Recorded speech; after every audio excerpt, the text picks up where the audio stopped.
ہمارا علم کم ہوتا ہے یا ہم تعصب میں ہوتے ہیں تو ہم دوسرے پر اعتراض کر دیتے ہیں. میں یہی پوچھتا ہوں کہ سلیمان علیہ السلام نے 300 عربی النسل گھوڑوں کی پاؤں کو کاٹ دیا تھا, کیوں؟ یہ بات تو سب کو یاد ہوگی نا. 300 عربی النسل گھوڑوں کے پاؤں کاٹ دیے تھے, کیوں؟ عصر کی نماز ان کی وجہ سے لیٹ ہو گئی تھی. وہ اتنے خوبصورت گھوڑے تھے کہ آپ ان کو دیکھنے میں لگ گئے اور عصر کی نماز جو ہے وہ آگے چلی گئی. اللہ تعالیٰ نے پھر آپ نے 300 گھوڑے جب رب تعالیٰ کی رضا میں کاٹ دیے, رب تعالیٰ نے آپ کی خاطر سورج کو پلٹا دیا. تو یہی بات ہے, کوئی نئی بات نہیں ہے, کوئی نئی بات نہیں ہے, یہ بات یاد رکھیے. مجذوب کی باتیں ہوتی زبردست ہیں, 2 وجہ سے لوگ توجہ نہیں دیتے. ایک تو وہ انہیں پاگل لگتا ہے, ایک ان کی سمجھ میں نہیں آتی. حضرت جنید بغدادی رحمۃ اللہ نے جب حضرت شبلی رحمۃ اللہ کی باتیں سنی تو فرمایا ہم جن چیزوں کو زمین میں دفن کر رکھا ہے, ہم نے جن چیزوں کو, شبلی انہیں برسر ممبر عوام کے سامنے بیان کر رہا ہے. تو سالک جو ہوتا ہے نا وہ چیزیں چھپا کے رکھتا ہے, لوگ سمجھتے نہیں, وہ بیان نہیں کرتے. لیکن جو مجذوب ہوتا ہے وہ انہیں باتوں کو بیان کرنے لگ جاتا ہے. اور یہی شبلی رحمۃ اللہ علیہ کہہ رہے ہیں, حضرت جنید بغدادی رحمۃ اللہ علیہ فرما رہے ہیں. اور حضرت شبلی رحمۃ اللہ نے جب یہ سنا تو معلوم ہے کیا جواب دیا, کہنے لگے میری باتیں حق کی جانب سے ہوتی ہیں اور حق کی جانب ہی لوٹ جاتی. شبلی درمیان میں نہیں ہوتا. آپ نے فرمایا پھر بھی ان کو بیان نہ کیا کرو. عرض کی حضور دنیا داروں اور مطلب پرستوں کے لیے ہماری مجلس میں آنا ہی حرام ہے. یہ مطلب پرست جو لوگ ہیں نا, جو عبادت بھی کرتے ہیں کہ ثواب ملے گا, ہماری محفل میں آنا ان کے لیے حرام ہے, چلیے چھوڑیے. ایک شخص نے آ کر حضرت شبلی رحمۃ اللہ علیہ سے کہا کہ حضور میرا خاندان بہت بڑا ہے. پھر سن لیجیے, بندہ آتا ہے, جناب رزق کی کمی ہو گئی, اب دعا کیجیے میرا رزق بڑھ جائے. فرمانے لگے جن لوگوں کا رزق تیرے ذمہ ہے ان کو نکال دے, اور جن کا اللہ کے ذمہ ہے ان کو چھوڑ دے, کیونکہ وما من دابۃ فی الارض الا علی اللہ رزقها, جتنے بھی زمین پر چل رہے ہیں سب کا رزق اللہ تعالیٰ کے ذمہ. اور آپ فرمایا کرتے تھے کہ سورج جب غروب ہوتا ہے تو زرد ہو جاتا ہے. جانتے ہو کیوں؟ اس لیے کہ وہ کمال پہ ہوتا ہے, کمال سے وہ نیچے گرتا ہے تو خوف کی وجہ سے زرد ہو جاتا ہے. پھر جب طلوع ہوتا ہے حشاش بشاش ہوتا ہے, اب اس کو مرتبہ مل رہا ہے. یہی حال مسلمان کا ہے کہ مسلمان جب دنیا سے جانے لگتا ہے اس کا رنگ زرد ہو جاتا ہے ڈر کی وجہ سے.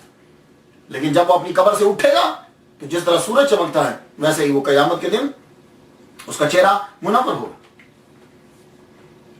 اور آپ کے اوپر چونکہ غلبہ رہتا تھا تو ایک دن بلا اجازت حضرت جنید بغدادی رحمۃ اللہ کے گھر میں چلے.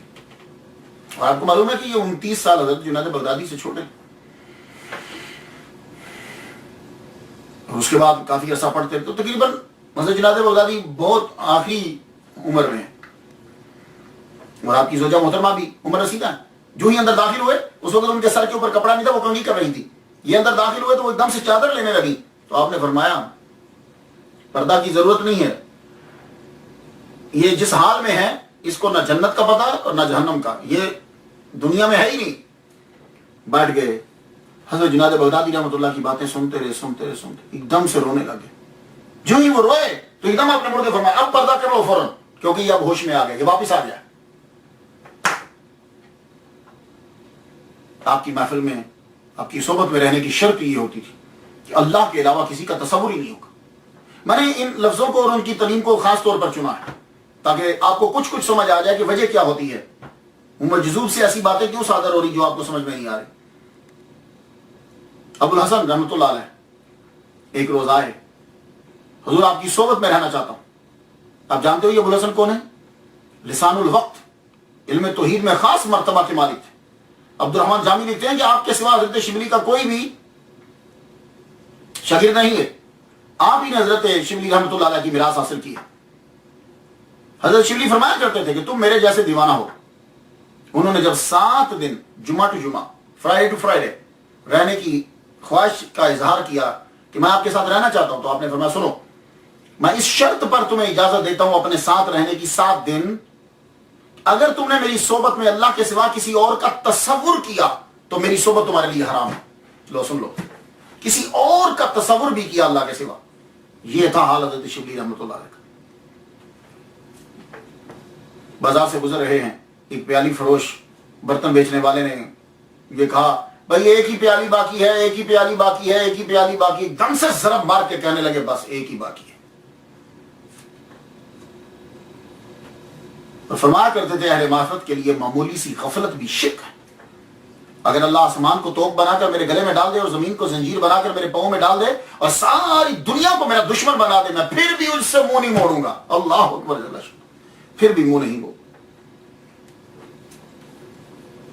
ایک آدمی آ کے مسئلہ پوچھ لیا, زکات کا مسئلہ پوچھا, اور اس آدمی کے پاس 200 درہم تھے.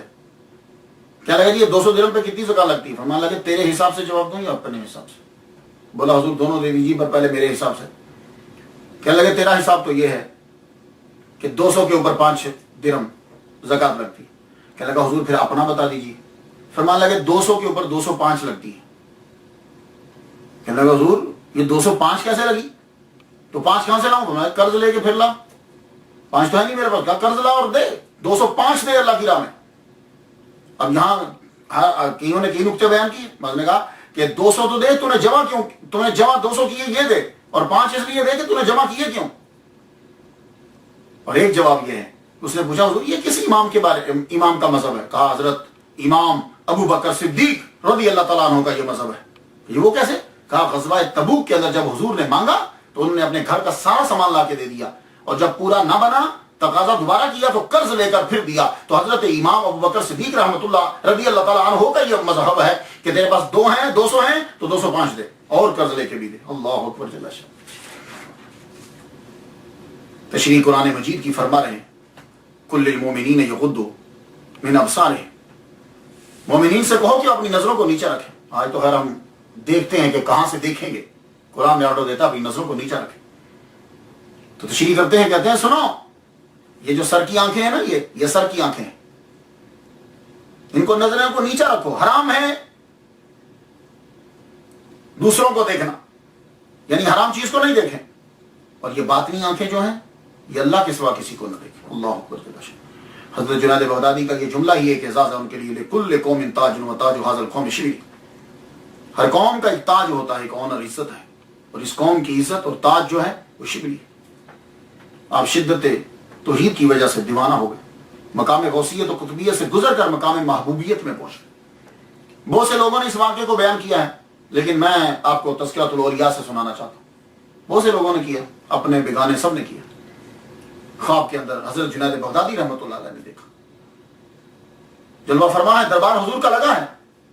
حضرت شبلی رحمۃ اللہ علیہ تشریف لائے, میرے نبی نے اٹھ کر ان کی پیشانی پر بوسہ دیا. اللہ اکبر. اس سے بڑھ کر اور کیا اعزاز ہو سکتا ہے.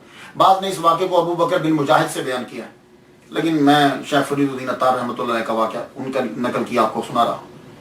حضرت جنید بغدادی رحمۃ اللہ علیہ نے پوچھا شبلی رحمۃ اللہ علیہ سے, تجھے یہ مرتبہ کیسے ملا کہ حضور پاک جو ہیں وہ تجھے بوسہ دے رہے ہیں؟ کہنے لگے میں یہ عمل کرتا ہوں کہ مغرب کی نماز کے بعد 2 رکعت پڑھتا ہوں, اور اس 2 رکعت پڑھنے کے بعد میں یہ پڑھتا ہوں لقد جاءکم رسول من انفسکم عزیز علیہ ما عنتم حریص علیکم بالمؤمنین رؤوف رحیم فإن تولوا فقل حسبی اللہ لا الہ الا علیہ توکلت وهو رب العرش العظیم. یہ میں پڑھتا ہوں. اس کے ساتھ اور بھی اضافہ کیا گیا ہے اور بتایا گیا ہے, آخر دنیا میں انسان جب آتا ہے تو پھر اس نے جانا بھی ہوتا ہے. اس نے ضرور دنیا سے جانا ہے, لیکن آفرین ہے اولیاء کرام پر. اللہ تعالیٰ جب ان کو بلاتا ہے تو بڑے اعزاز کے ساتھ اور بڑے آسان طریقے سے جاتے ہیں. آپ انتہائی بیمار ہو گئے, جسم کمزور ہو گیا, فرماتے ہیں مجھے وضو کرو.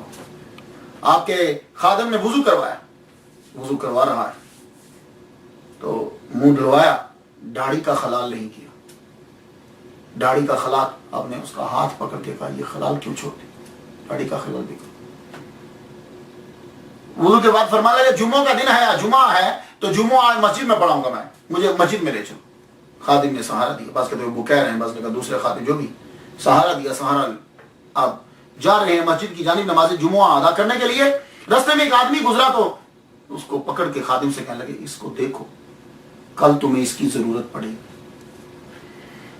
جمعہ کی نماز پڑھ کے واپس آئے, رات کو آپ کا وصال ہو گیا. صبح کہا گیا کہ فلاں جگہ پہ ایک صاحب ہیں, بڑے نیک آدمی ہیں, ان کو بلا کے لاؤ کہ وہ شبلی کو غسل دے. وہی خادم وہاں گئے, پہنچے, دروازہ کھٹکھٹایا, اندر سے وہی آدمی نکلا جس کے بارے میں کل شیخ شبلی رحمۃ اللہ علیہ فرما رہے تھے کہ اس کو دیکھ لو, کل اس سے تمہیں ضرورت پڑے گی. ابھی یہ سوچ ہی رہے ہیں کہ وہ دروازے سے باہر آئے تو کہنے لگے شبلی کا انتقال ہو گیا, آپ کو کس نے بتایا؟ کہا مجھے اسی نے بتایا، اسی سے معلوم ہوا جہاں سے شبلی کو معلوم ہو گیا تھا کہ اسے مجھ سے کام پڑے گا۔ آپ کا مزار خیزوان بغداد میں ہے۔ 334 ہجری میں دنیا سے 89 ایئرز گزارنے کے بعد دنیا سے آپ سے رخصت ہو گئے۔ ہر ایک ولی کا ایک ٹائٹل جملہ، ان کا ٹائٹل جملہ جو میں نے چنا ہے وہ بڑا زبردست ہے اور آج کے لوگوں کے لیے ہے۔ فرماتے ہیں صوفی اس وقت صوفی ہوتا ہے جب سب کو، ساری مخلوق کو اپنے بچوں جیسا سمجھ کر سب کا بوجھ برداشت کر سکے۔ اور یہ بہت زبردست بات ہے پیروں کے لیے۔ دوبارہ سنیے، صوفی کب صوفی ہوگا؟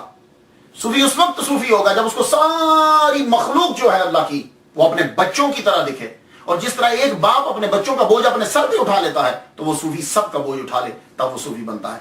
میں نے تو ان کے لیے فاتحہ پڑھ دی، آپ بھی ضرور پڑھیے گا اور تعلیمات جو سمجھ میں آئی ہیں وہ آگے تک پھیلائیے گا۔ اجازت دیجیے، وآخر دعوانا ان الحمد للہ رب العالمین۔